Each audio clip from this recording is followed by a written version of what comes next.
네, 반갑습니다. 따봉에서 배떠세 박세준 세무사입니다. 오늘 근로소득 볼 건데요. 근로소득 이제 깊게 다 볼 겁니다. 근로소득 수입 시기까지 전체 다 볼 거예요.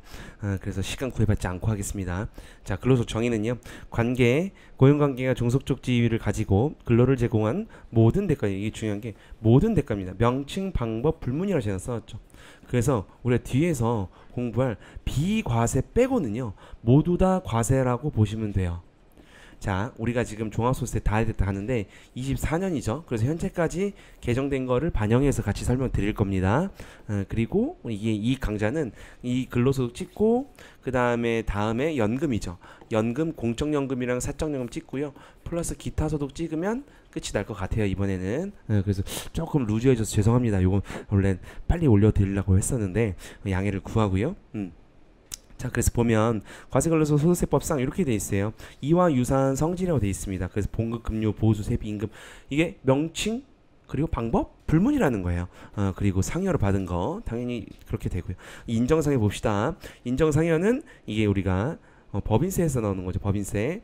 법인세에서 세무조정을 통해서 나오는 건데요. 알아야 됩니다. 알아야 되는 게, 자, 법인세 세무조정이 뭐 이렇게 있어요. 우리가 지금 사실 요걸 공부하는 건 아니고, 입금사님, 입금불사님, 송금사님, 송금불사님 해가지고 요렇게 플러스 마이너스가 된다. 그래서 귀속자 사회 유출 시에 나오는 건데 요겁니다. 임직원 때문에 발생했어요. 뭐 요게 요 이유가 원인이, 이 세무조정의 원인이 임직원 때문인 거예요. 그래서 그거를 그 귀속자한테 책임을 묻는 게 인정상여입니다.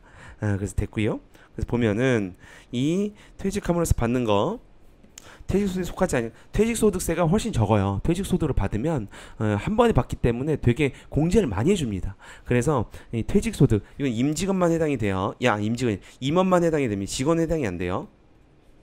그래서 임원만 한도가 있어요. 한도. 우리가 여기서 공부할 건 아니고 한도 초과되는 금액도 근로소득으로 본다는 겁니다. 그리고 직무발명보상금도 비과세가 아니면은 다 이제 과세가 되는 거예요. 비과세 금액이 올해 바뀌었어요. 500에서 700으로 뒤에 가서 공부 말씀드릴 거고. 자, 그래서 이게 시행령에 있는 건데요. 이게 뭐 사실 이게 사례만 말씀을 드리는 거고, 시행령에도 사례가 나와 있는 거고, 아까 말씀드렸던 것처럼 비과세가 아닌 건 다 과세라고 보면 돼요. 그래서 뭐 교재비, 판공비, 기밀비 상관없어요. 연월차 수당, 보조금 이런 거 다 상관없는데 여기서 봐야 될 게 5번입니다. 뭐 위로금, 공로금, 학자금, 장학금, 축하금 다 이제 근로소득에 들어갑니다. 자, 그런데 사택 제공이익이랑 주택 자금 대여 이익을 좀 볼게요.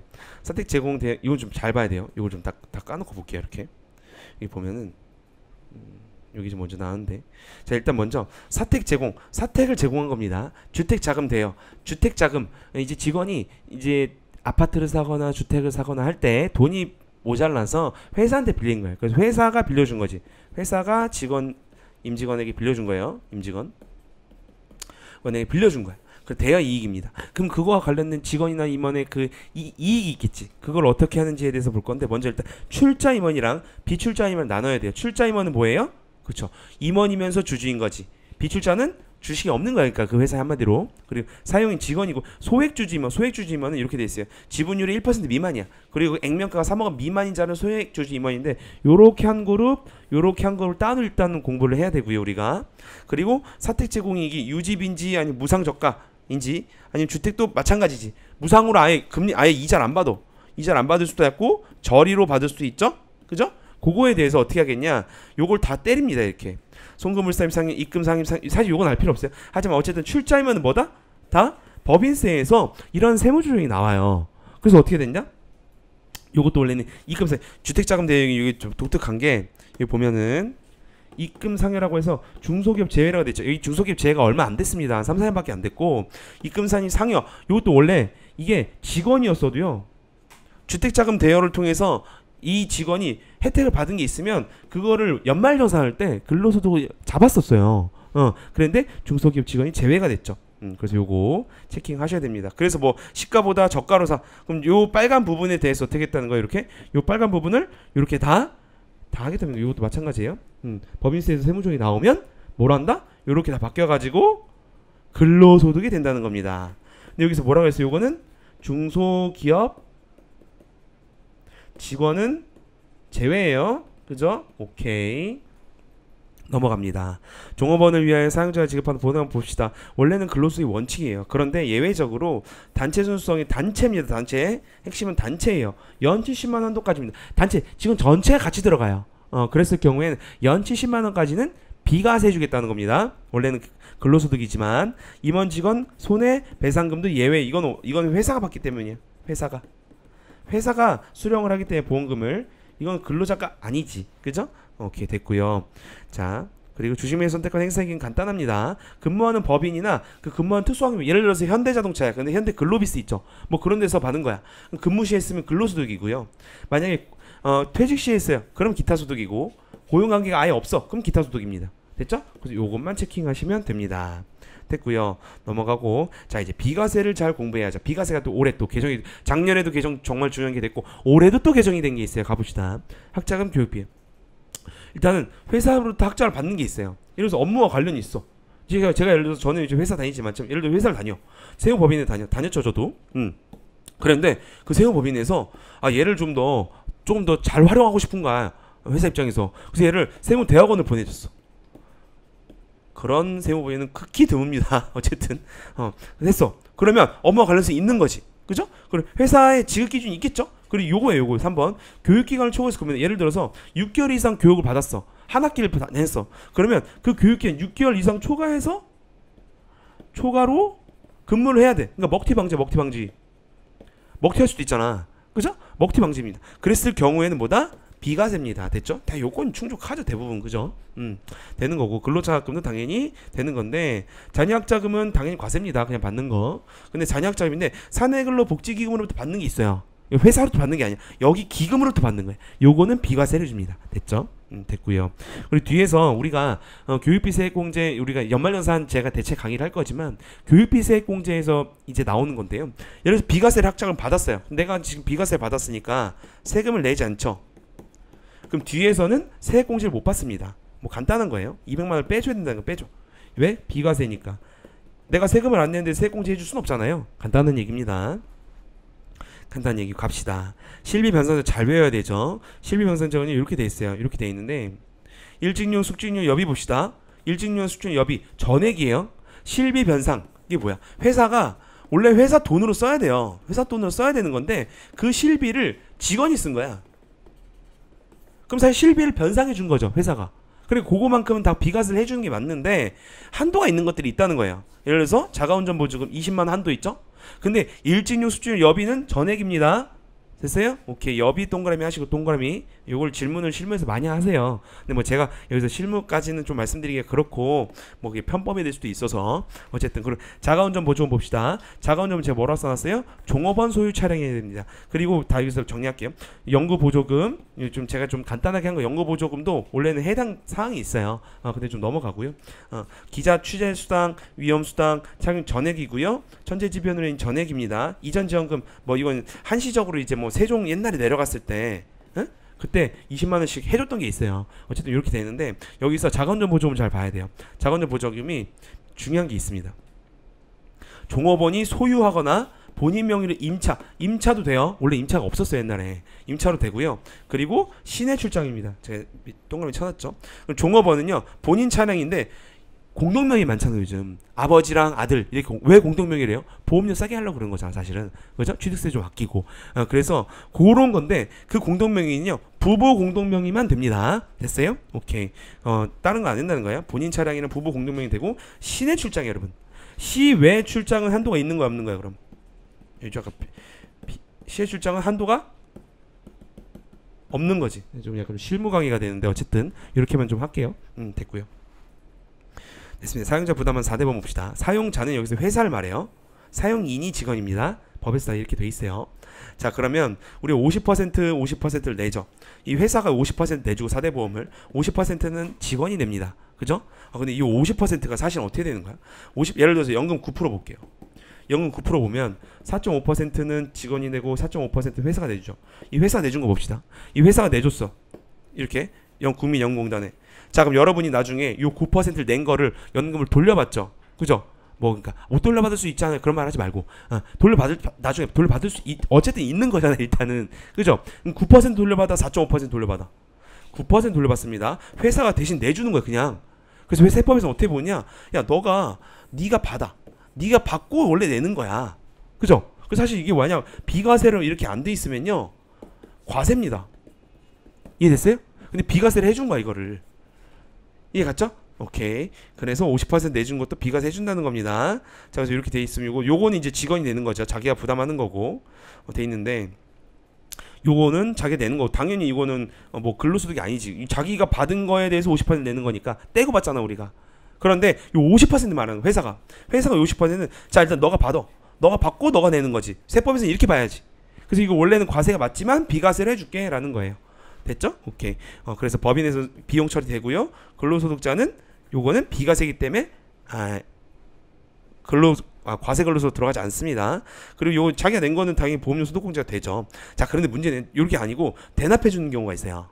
정말 좋은 회사나 이제 좀 인력이 모자란 회사는 그 사람을 잡으려고 이렇게 대납해 주는 데도 많습니다. 실무에서. 그럼 요 50% 원래 내는 거지, 50% 직원이 내줘야 되는 걸 대납해줘. 대신 납부해 주는 거야. 그럼 이 직원은 납부할 게 하나도 없지. 그럼 아까 우리가 앞에서 봤지만 뭐는 비과세였어요? 얘는 비과세지. 지금 여기 있잖아, 비과세. 요거 돼 있죠. 근데 요거 50% 대납은 세법에 비과세를 써있지 않아. 그럼 어떻게 돼? 이건 과세야. 비과세 된 것만 비과세라고 했잖아요. 이건 비과세가 없어요. 그럼 어떻게 해야 돼? 이거는 법인 비용 처리 되고요. 근로소득에 포함해서 세전급여로 해야 돼. 자, 봅시다. 예를 들어서 340 이렇게 300이야 세전이. 근데 다 4대본 봤더니 40만 원인데 요걸 어떻게 해준 거야 회사가 대납해 준 거야. 대납. 응? 그럼 요거는 비과세가 없다고요. 비과세가 아니야. 그래서 어떻게 돼? 요거를요 40만 원 요거를 280이잖아요. 세수령은 어쨌든 요 40만 원을 요 300 월 세전급여에 같이 더해야 돼. 그래서 이 사람은 세전급여가 340만 원인 사람인 거예요. 이해 갔어요? 그래서 연말정산 때 반영을 해야 됩니다. 12개월치 1년치를 해서 보험료 공제 되는 겁니다. 이거 대납에 대해서 말씀드렸고요. 식대 보시죠. 식대 작년에 개정이 됐죠. 20만 원까지 비과세예요. 근데 현물로 받은 거, 현물을 받았어. 그러니까 회사에서 식권이 나오는 거야. 아니 음식이 나오는 거죠. 아니면 식권을 주는 거지. 식권을 줬는데 그게 뭐 현금으로 바꿀 수 없어. 진짜 실제로 그거를 밥을 먹어야 돼. 그러면은 식사된 전에 과세지. 이건 뭐야? 식사가 안 나오는 경우. 그죠? 야근시당연히 비과세입니다. 출산 요게 개정이 됐죠. 24년도 따끈따끈한 개정입니다. 똑같아요. 배우자 포함되고요. 만 6세 이하는 계실 1월 1일 기준으로 만 6세 이하면 돼요. 자, 그런데 월 20만 원이었어요. 24년도 개정세법입니다. 10만 원이었는데 지금 제가 그래서 작년 연말정산 12월 그리고 올해 1월에 할 때도 제가 이거 좀 계속 해줘야 된다. 근데 언제 바뀌냐 했는데 올해 바뀌었어요. 됐습니다. 자녀수에 상관이 없다. 자녀수에 상관이 없이 요거 20만 원입니다. 요거 20만 원. 오타고요. 생산직 근로소 봅시다. 연장 야간 휴일만 가능해요. 그래 생산직 이거 직전 과세가 3천만 원, 총급액 3천만 원이어야 돼요. 월정 금액 210만 원인데 월정 금액 좀 체크합시다. 직전 체크해 보면 월정 금액이 20만 원 이하다. 그럼 먼저 좀 이거 오른쪽 볼까요? 직전이니까 총급이 요거죠. 연봉입니다. 연봉. 이거고. 자, 그리고 월정 금액의 뜻은요. 월마다 정기적으로 받는 걸 말하는 거야. 그게 210만 원이야. 참 예를 들어서 상여 봅시다. 상여를 매달 나오지 않죠. 매달 나오는 건 사실 상여가 아닌 거야. 상여를 3개월마다 나와서 6개월마다 나와. 뭐 저희 같은 경우에는 뭐 시즌마다 나와. 그러면 상여는 월마다 받는 정기적인 급여가 아닌 거지. 그럼 들어가면 안 되는 거야. 이걸 말하는 거야. 월정 급여 210만 원. 이해 갔어요? 그래서 비정기적인 상여 빼야 되고요. 실비 변상적인 비과세 뺍니다. 말할 거예요. 초과 근로소득 여기서 뒤에서 막 이러지 연장 근로소득 50만 원을 받았어. 초과 근로소득이지. 이건 뺀다고. 됐어요? 봅시다. 한번 해볼까요? 과세 비과세 구분 없이 정기적으로 받는 걸 말하는 거야. 근데 거기서 뭘 빼라고요? 상여 빼고요. 실비 변상적 비과세 빼고요. 초과 근로수당 빼는 거야. 자, 봅시다. 이 사람 급여 70이고 자가운전 보조 40이고 식대 20이야. 자, 그러면 자가운전 보조는 뭐에 들어가요? 실비 변상적 비과세에 있었어요.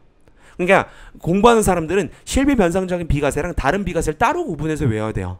그죠? 이 실무 한 번만 하면 사실 따로 구분할 필요도 없는데 이게 일단 실무 안 하신 수험생들은 이거를 어떻게 해야 돼? 따로따로 구분해서 외울 수밖에 없는 거예요. 그래서 여기 실비면서 이게 70만 원 들어가죠? 봅시다. 70만 원 들어가지. 왜? 매달 받는 거잖아.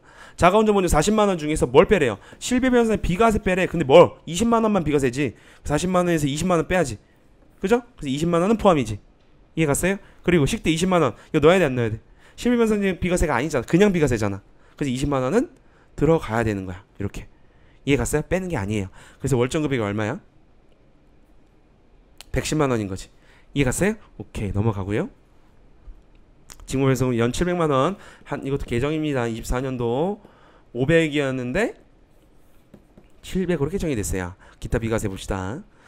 요거 300, 100인데 이게 지금 요건 지금 500이라고 될 수도 있어요. 여러분 후에 들으시는 분들은 여기 500 개정될 수도 있어요. 제가 그걸 체크를 못했네. 2월 28일에 아직 안 돼가지고 이제 2월 초거든요. 찍는 게.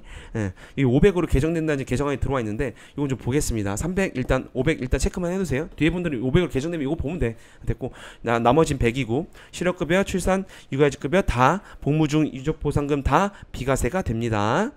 자, 근데 여기서 이제 우리가 공부할게.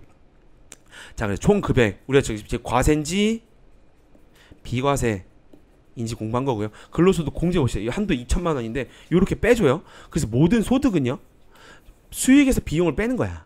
그래서 여러분들 근로소득자들도 비용 처리를 이렇게 해주는 겁니다. 됐어요. 넘어가고요. 수입시기 봅시다. 수입시기는요 과세시기죠. 과세시기를 말하는 거예요. 근데 근로소득이 중요합니다. 그래서 지금 몇 분 됐어요? 이거 지금 20분 찍을 것 같은데 오늘 하겠습니다. 급여는요 근로를 제공한 날이 뭐냐? 일한 날이 일한 과세기간. 내가 24년도에 일했어. 그 24년도에 과세하는 겁니다. 내가 돈을 언제 받든지 상관없이. 잉여금 처분 결의일이에요. 자, 이제 주총에서 잉여금 처분 보통 배당이죠. 근데 예를 들어서 배당 말고 이번 상여도 좀 하자 했어. 그럼 이거 언제? 그때래. 그럼 24년도에 잉여금 처분 결의 주총이 있으면 24년도 거야. 이해 갔어요? 그 잉여금 처분 결의일이라고. 자, 그래서 인정상여 발표 취세 이것도 근로를 제공한다. 이건 좀 뒤에서 볼 거고. 이거 봅시다. 처분 결의일은요 X1년도에 일을 했어요. 죄송합니다. X1년도에 일을 했는데 X2년도에 이제 주총이 열죠. 요걸 가지고 이제 X1년도 잉여금 미처분 잉여금 가지고 주총에서 하는 겁니다. 근데 이거 상여하기로 했어. 그럼 일은 X1년도 했지만 X2년도 근로소 보란 얘기야. 이해 갔죠? 어렵지 않죠? 인정상여 봅시다. 인정상여 배당 여기서 다 정리했고, 예를 들어서 인정상여 아까 앞에서 봤지만 뭐 때문에 발생한 거지? 요거다. 이것은 법인세 세무 조정을 통해서 입금 산입이 나오거나 이렇게만 쓸게요. 송금 불산입이 나와서 플러스가 된 경우야. 그럼 법인세도 세금을 내죠. 근데 이 이유가 사회 유출이어 가지고 그 주체를 따져봤더니 상여일 수도 있고 배당일 수도 있고 기타 소득일 수도 있는 거예요. 그래서 가봅시다.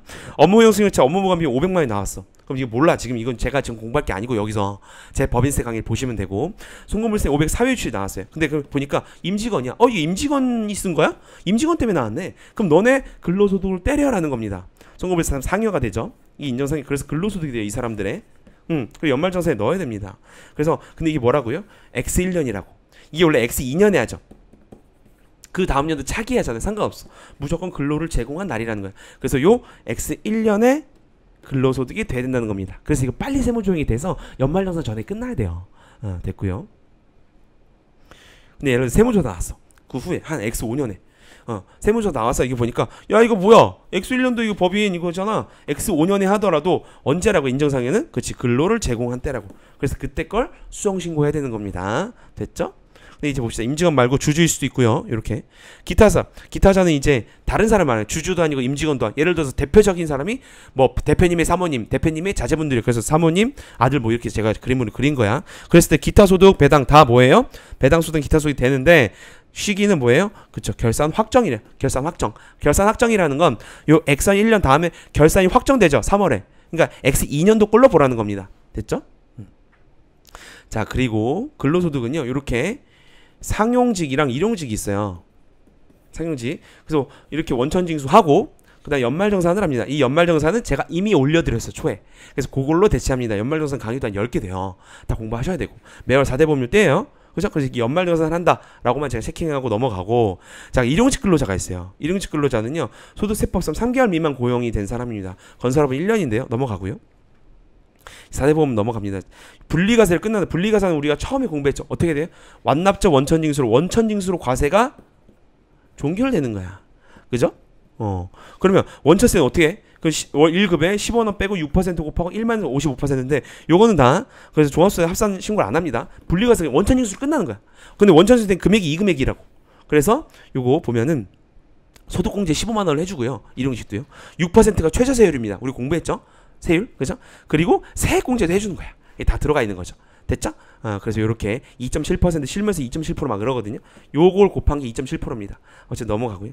그래서 이렇게 근로소득 마무리하도록 할게요. 떠먹여준 세법 떠세 박세준 세무사였습니다. 감사합니다.